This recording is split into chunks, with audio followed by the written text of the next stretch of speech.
Welcome to Humble Pie. Dawen, Drew, thanks for joining us again. How things going? Holding the fort in Taipei. Doing all Drew, right? 可以，不错。 well, thank you for joining us once again. Today we're going to be talking about cancel culture. So I'll go ahead and just start off by giving a basic definition of what cancel culture is. A lot of people might not have heard the term, but I think once you hear the definition, everybody will kind of recognize it. So cancel culture is this trend of boycotting or calling out maybe an individual or an organization or maybe a company when it's kind of come to light that they've done or maybe said or maybe tweeted something that's objectionable or offensive. Maybe Drew, let's start off with you. Why do you think people are so into cancel culture nowadays? I just think it's unfortunate when our culture becomes so jaded and impatient, where people feel like they have to strong arm or take things into the realm of forcing someone into a certain behavior. So I think people are just fed up, and perhaps they just are lacking. They feel like there's no other route to go make the changes that they're hoping for. And so I think overall there's just a lot of jadedness and discouragement and hopelessness. And when people are stressed, they tend to act in ways that are not kind, right? Yeah. Just immediately I thought of why people rush to engage in cancel culture. I think it stems from everyone's rush to see some sort of tangible justice. So I think in the beginning, it wasn't as clouded as it is now. Often people on the left of the spectrum of the political sphere, we'd see the left tends to fight for civil rights and politically correctness, which I think ideally often stand for virtuous ideals. You see something wrong and then you want to address it. Someone does something bad and you want to address their behavior by telling them how bad it is. That inherently doesn't seem bad. But I think what happens more and more now is we do not leave room for discussion, and so nuance is completely lost. A lot of times when we talk about cancel culture, we talk about it from a position of like people who are in positions of power or influence. Obviously with celebrities, maybe either making racist rants or homophobic comments. But even, let's say with normal people, a lot of times there are people of privilege talking about, let's say, oh, I don't want to wear a mask in Costco, or making racist remarks to people in a restaurant. I think, why do you think people, who are speaking out against that, maybe from a position to people of positions of power, feel like they need to do that? Dawen, do you have any thoughts about that? If you talk about racism, if you see a racist incident, I think society has an obligation to speak out, to reprimand the behavior, and then to correct the attitude of the individual on a basic level. But I do think that sometimes it can become a herd mentality. But let's start at the beginning. So back when we were still figuring out what Karens were, at least in Northern America, which Karens means privileged woman, often Caucasian, who solves problems by asking for the manager, which seems lighthearted, but then abuses the privilege of her race to get what she wants. And then in the framework of black and white issues, it can be extremely deadly and of serious consequence for an innocent black individual. It can be. I think that's the key word. And so I think, for example, with one of the first examples of the woman in Central Park in New York who called the cops on a black man who was watching a bird. The internet, rightfully so, got angry with the first archetypal Karen, and she subsequently lost her job and had to give a apology that I'll just take at face value by the end, because I think she was sorry for what she had done because she had found herself in an undesirable position. Now, I do think in that case, you would think it would end there. What is unacceptable is when cancel culture leads to making it so that an individual can't even function in society anymore. What I mean by that is, death threats, and then when we all gather and gloat as if we try to ruin a person's well-being. And I think that's not what cancel culture is supposed to be, but it's what it's become, and so it's been confused. And then if you are a advocate for social change and you like politically correctness, oftentimes those two things get clouded in with cancel culture, and that's where I feel like we are at today. Yeah, I do think there's an aspect of cancel culture, obviously, that is good, and I think the word that comes to mind is just accountability. I think overall, there's a general sense that people in positions of power, positions of privilege, be it government, education, religion, just overall society, that there is no accountability for these people in positions of power. And thus, right now, if I may use the term, like the axe is coming down hard on those people.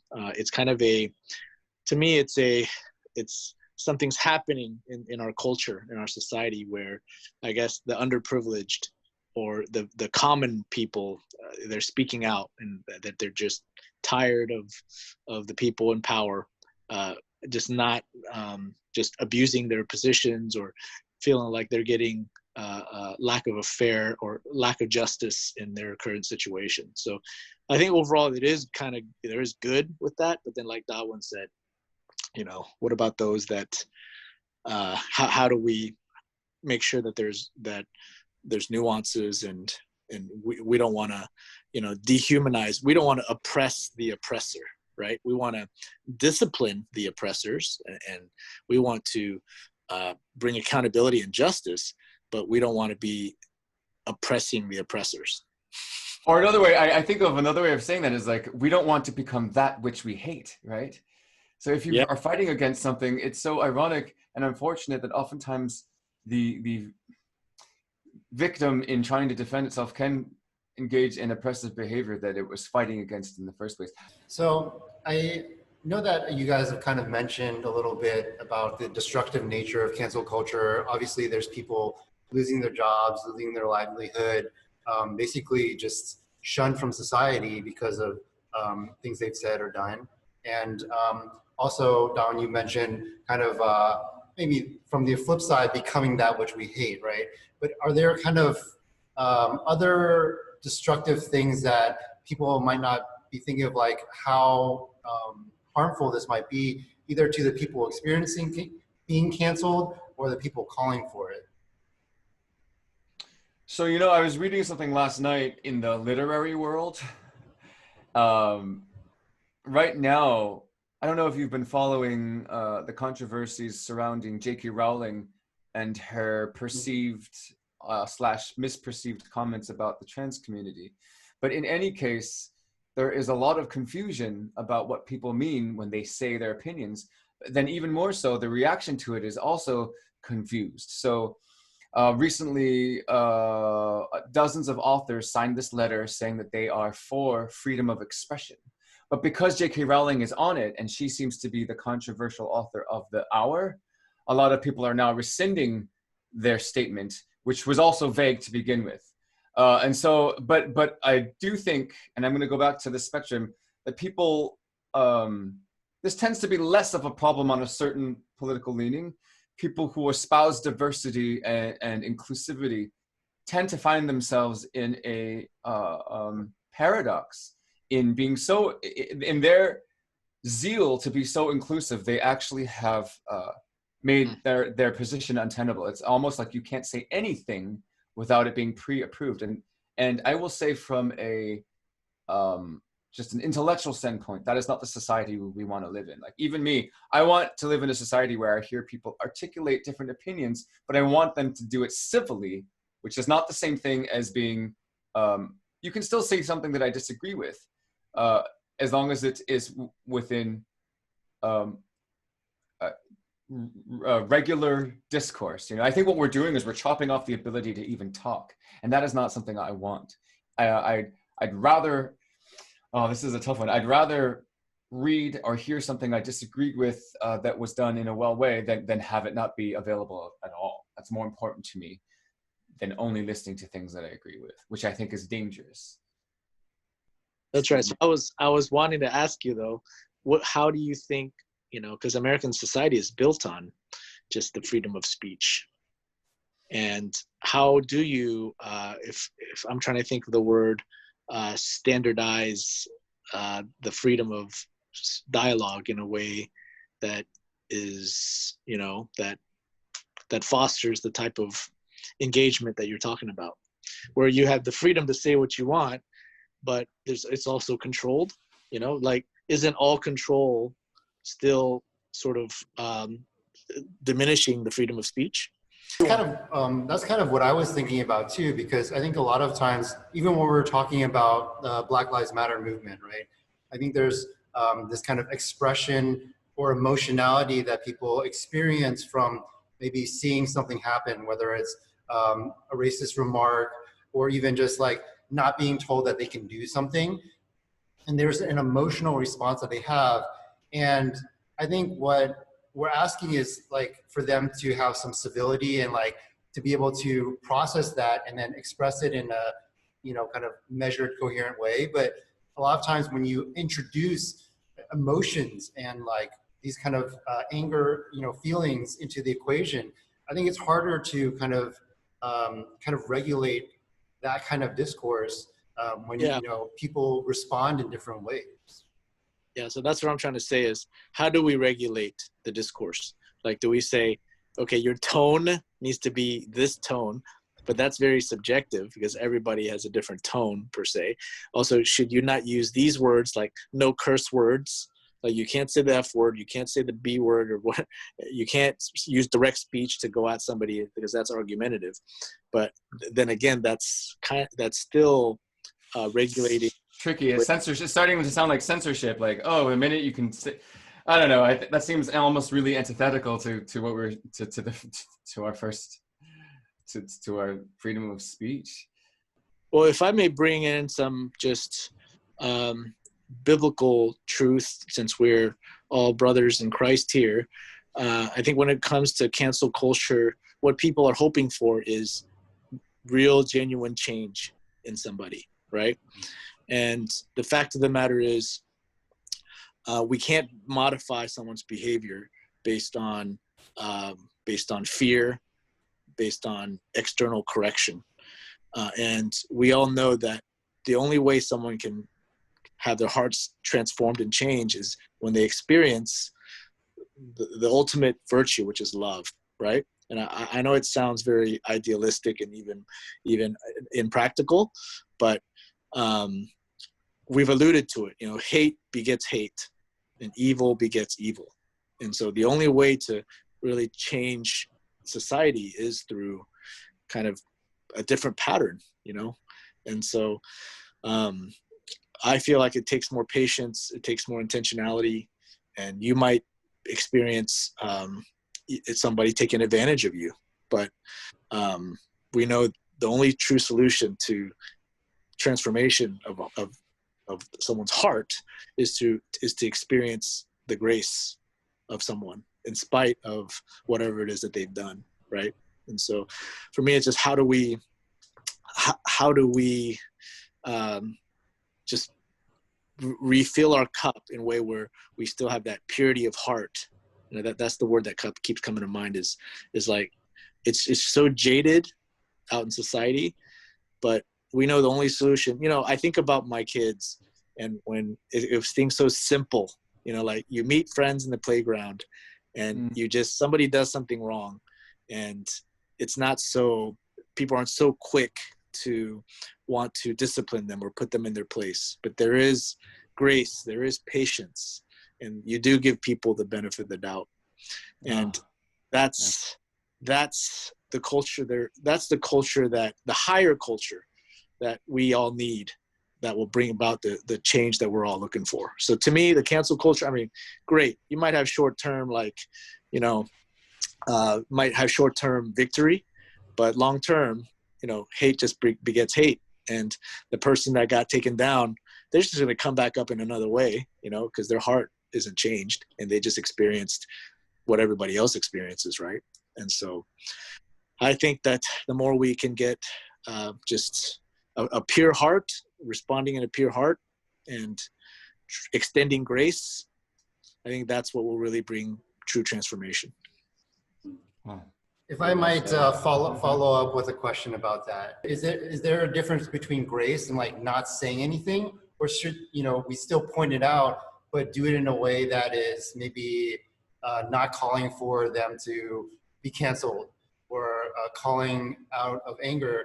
But what I'm saying is, like, how do we show that in a way that is expressive so that they know maybe they did something wrong, but maybe not doing the way that is so destructive? I'm very glad you asked that, Jeff. Dawen, do you want to speak into this first? No, you go. You're on a roll. Great. The notion of grace is one of the most confusing and limited. The way that sometimes churches and pastors teach on it, it's very one-dimensional. And so there's what I call it. This is on my terms. This is a theologian, but there's ways to break down certain. There's positive and negative grace. Okay. There's what is called excusive grace. And this is not good. This is not what the Bible teaches about grace. Excusive grace is when you excuse somebody's behavior. And it's like a mom that just coddles their child and they continue to repeat what they're doing. And you actually empower them to continue to do the bad thing that they're continuing to do. So you just say, "Oh, it's okay. They'll change," and they continue. That's excusive grace. Now, in Scripture, there's what is called transformative grace, the grace that means something, the grace where there's a cost to the grace that you're giving. And you know, you all have heard of Les Mis, you know, Jean Valjean, where it's a beautiful story of, that's a picture of the biblical grace that costs something, where the person knows what they're getting. And because of that, there's a change in their heart, that they've got something that they did not deserve. And so it's actually, to me, cancel culture is actually the first step, because somebody, for them to understand grace, they actually have to know the cost of what it is that they've done. So they, all right. But if they don't know what it is that they've done, they will never be able to understand grace. For instance, the story of the prodigal son in Luke chapter 15, right? The son that leaves, he realizes that it's better to be in his father's house, right? And he just wanted to be a servant in his father's house. He came back, but because he realized how good he had it, the father extended his love and grace, and he could appreciate that. But he didn't know that before. And you can argue that I don't know if he would have understood grace unless he knew the cost of the things that he had experienced before. And so that's why I'm saying that sometimes cancel culture is actually good, so that those people in positions of privilege and power, they actually experience the consequences of some of the bad behaviors that they've been a part of, in order to set them up so that somebody can actually put their arm around them and say, "Hey, we forgive you. We actually want to set you up. We don't want to shame you," and set them up so that their heart can change, right? So, but without that, they'll just continue to take advantage and feel like they're entitled, and there'll be a sense of excusing themselves. Anyway, so I'm kind of breaking down, and it's a challenge. Like one day, Jeff, you just had a son, and Dawen, hopefully one day you can have kids. It's always that balancing act of, okay, I don't want to just enable my kids to continue in their bad behavior, right? But I want them to know what is wrong, but I also want to extend grace to them. And it's a very tricky, there's a tension There's a tension, like tension, of holding those two things together. They have to understand the right and wrong, right? But at the same time, how kind and how much grace there also is. And you can't separate. You can't understand grace without the law, and you can't understand God's love without grace. And so it's all kind of tied together. The problem is when we keep talking about grace and grace without the consequences, without the cost. And that's when people can't really understand true grace. And then there's no transformation. I don't know if that's a very, No, that was like really well put. It made me think that if anything, cancel culture is unclear now, because perhaps, I don't even know where the term came from. Perhaps it started off just like politically correctness. It was supposed to be a good thing, maybe. And then where it is right now, it's oftentimes not. So like, depending on the context, both being politically correct and both canceling someone else can often be perceived and is a negative, precisely because of the points that you pointed out. The person that it's being done to just sees a punishment and doesn't understand what they did wrong, and doesn't have that room for transformation, which I find fascinating. That there's no transformative grace. Is that what? That's right. And we know in our correctional systems and prisons, there's repeat offenders, and our prison systems, they're not effective in bringing about rehabilitation and transformation. And I think it's because of the lack of understanding of grace. It's just the law, where someone suffers the consequences of their actions, all right? But for transformation to happen, for rehabilitation to happen, I really believe they also have to experience the grace of God, along with the consequences of the law, so that they can know the cost. But then you need that grace. There's a kindness, like, okay, you deserve this, okay, but we've all done it, and here's grace, and you're going to get something you don't deserve. And now let's pass that buck, pass it forward, right?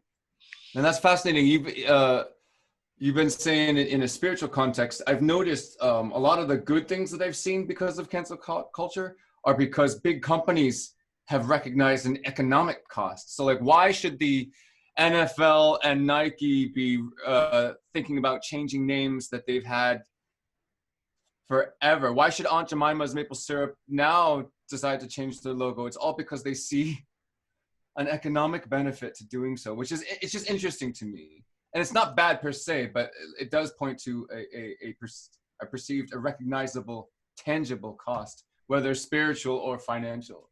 So the only reason why I can think of why the what are those two the MLB as well, a lot of the sports teams and a lot of the iconography that was considered racist in the past, but ignored, a lot of that is changing now very quickly, because these companies want to be part of the modern era where you don't have racist imagery. They think there's the buck does stop here. They don't want to lose any more money. That's right. So I'm glad Jeff brought that up, because what he's talking about is a cheap grace with no teeth and no substance. But and if I bring it back to Christianity, and that's the point of Christianity, in that the grace of God, basically God sacrifices his son to die on the cross for the injustices and the wickedness and the evil of this world. He paid a high price so that we can have his grace, and somebody had to pay for it. And I think that is not a cheap grace. It's a very costly grace that will bring about transformation if we truly could understand the biblical grace that God executed and prepared and gave to us. Yeah, I mean, I think that's a great place to leave it. I mean, thank you guys both for giving us a lot of things to think about, and for bringing some clarity into this issue of what's been going on with cancel culture. So Thanks again for hanging out and just chatting. It's been fun. Woo. Take care, guys.